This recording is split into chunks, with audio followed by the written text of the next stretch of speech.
These important features remind you to fasten seatbelts. The light illuminates whenever the ignition is in the on position. It stays on until the driver's seatbelt is fastened. The chime also sounds for a period of time unless the driver's seatbelt is secured. The seatbelt warning light may also illuminate if the front passenger seatbelt is not fastened when the front passenger seat is occupied, or if a rear passenger seatbelt is not fastened.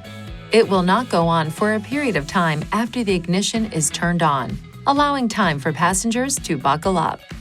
If a rear seatbelt is unbuckled, the chime will continue to sound until a door is opened or the ignition is turned off. When buckling rear seatbelts, ensure that the seatbelt is connected to the correct corresponding buckle, or the seatbelt warning may be triggered and the chime will continue to sound. Please see your owner's manual for important safety information, system limitations, and additional operating and feature information.